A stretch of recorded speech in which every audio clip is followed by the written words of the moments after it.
I really should not make this video because today is the day before Thanksgiving. I have so many Thanksgiving preparations to make. And you know, because it is Thanksgiving, I got to be thankful. First of all, this is going to be a tough Thanksgiving for me. I lost my father 3 months ago. This is going to be my first Thanksgiving without my father.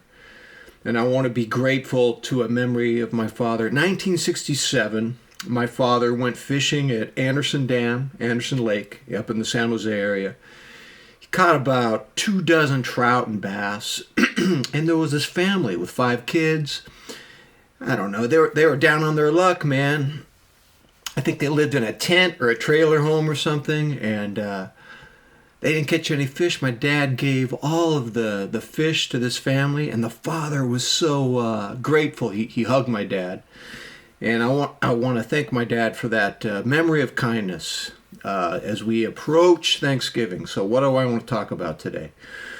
As many of you know, I really love watches. I love this watch. This is called the Seiko SLA055. It's on a Nevada Gentian Tropic.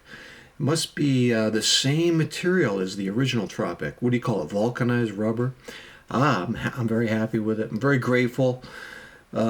Every watch I have in my little 6-watch rotation, whenever I put it on, I go, you know what? I can wear this every day. I don't need another watch. But I got 6 of them.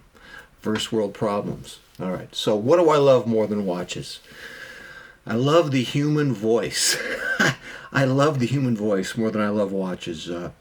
When I was a little kid, I would be transported into another world listening to AM radio. Monty Moore from Oklahoma moved to Oakland, California to announce do play-by-play of the Oakland A's games. I love the human voice on the radio. There was Monty Moore. There was Kurt Gowdy. There was, of course, Vince Scully, the legendary Vince Scully, beloved. Loved his voice. And I have to tell you, there was a voice, when I was a little kid, there was a voice that I loved even more than these sports broadcasters. It was the voice, curiously, of Dick Cavett. Now, Dick Cavett did these late-night talk shows with all these sophisticated people that I didn't understand. I was only 10 years old. But it didn't matter. I wanted to eavesdrop on the adult conversation. I wanted to be part of the adult conversation. So I would stay up really late, and I would just love Dick Cavett. I would just love that voice. And then I grew up, my mom and I, we loved talk radio in the 70s. KGO 810, AM radio, talk radio. And there was even a time after my parents divorced, after the divorce, my mom was dating a radio talk show host in the 70s. And he told me, he goes, this is not an easy life, man. You work weird hours, you work late night hours, you work varied hours, and there's zero job security. And so I grew up really loving the sound of human voice on radio. Now, over the years, radio is not what it is, because what happened was, I would say the turning point was 2009, podcasts. Mark Maron, Adam Carolla, they really started making the podcast getting steam. And now, of course, you have Joe Rogan, and if the numbers are correct, I believe he gets 11 million listeners per podcast. I mean, talk about connecting with so many people in this age of, micro marketing and niche marketing. You've got 11 million. I mean, that tells me that radio is no longer the thing. Now it's the podcast. In fact, everyone has a podcast now. I don't have a podcast. I don't. I'm on this YouTube channel. I don't have a podcast. You know what it reminds me of? In the early 90s, you guys might be too young to remember this. In the early 90s, suddenly everyone had to have a bottle of bottled water everywhere for proper hydration. And now everyone has to have a podcast for mental hygiene. Everyone has to have a podcast. Now, some of these podcasters, they double by having a podcast and having a YouTube channel. And There's a guy, Chris Williamson, I believe his name is, Modern Wisdom. He's fantastic. He has I can watch his stuff on YouTube. I can listen to his podcast. And how can we wrap our brains around the power of the podcast and the human voice these days? Let me tell you something. Best-selling author Sam Harris said on his podcast a year or two ago, I'm not really interested in writing books these days. I'll tell you why. Here's what he said. He said, I could spend all these years writing a book, editing a book, publishing a book, promoting a book. It'd be about 1/10 the audience I get from doing a 2-hour presentation on a podcast. I mean, talk about bang for your buck. I mean, why go through all that trouble to publish a book? Why would Joe Rogan do that, or Sam Harris, or anyone, when you can do a 2-hour podcast and reach tens of millions of people? I mean, immediately. The podcast is a real game changer. And I love the podcast because I love the human voice. I love feeling like I'm part of the conversation. And I love being the guy who eavesdrops on what the adults are talking about.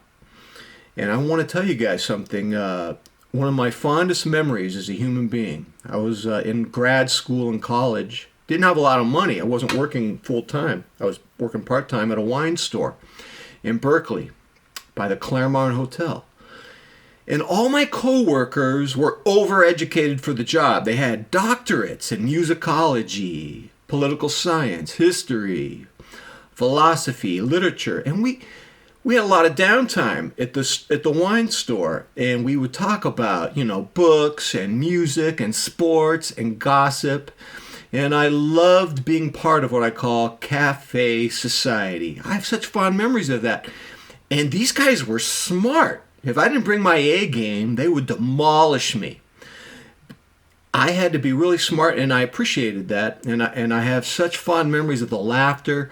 I mean, in my fantasy, I would spend all day in cafe society. And so I have a watch hobby, as many of you know, and I make these YouTube videos. And by the way, making YouTube videos, every time I make a YouTube video, I always say to myself, this is your last one. You have nothing to say. So I don't know. Every time, I don't know. But I just want to share this with you. As someone who's part of the watch community, having this little tiny itty-bitty YouTube channel, I do feel like I'm part of the conversation. We could call it, Cafe Watch Society, perhaps. And I enjoy it. I mean, most of the people I've met in the watch community are very educated, very smart, and I've learned a lot. I've learned to be humble and to listen and to learn, because there's people who know so much more about watches than I do. And I've enjoyed being part of the conversation and part of the Cafe Watch Society. Now, I do have some mixed feelings about it, though. Part of me loves the connection, loves the human voices, loves the Cafe Society. But then part of me is concerned that I don't want to buy watches that I don't want or don't need, just because I want to stay relevant so I can stay part of the conversation. Sometimes I wonder, should we divide our Cafe Watch Society into two groups? You've got your active members. Oh, he's an active member. He's currently flipping watches, and he's buying and selling watches. He is a watch flipper, active member of the Watch Society. And then you may have the old G's, the old G ninjas. Oh, he's kind of retired. He's no longer active, but we still allow him in our midst because of his wisdom. He has much to teach us, this semi-retired member of the watch committee. And then maybe there's me, the guy who has absolutely no wisdom. We'll just let him in out of pity. I don't know. I don't know.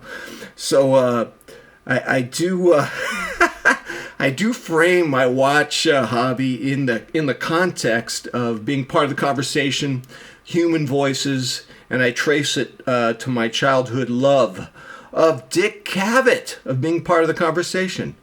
Will I be part of the conversation tomorrow? Well, I got to get my wife and daughters. Got to get them at the airport, man. LAX. Wish good luck to me. Have a great Thanksgiving, everyone. Until next time, I'm out.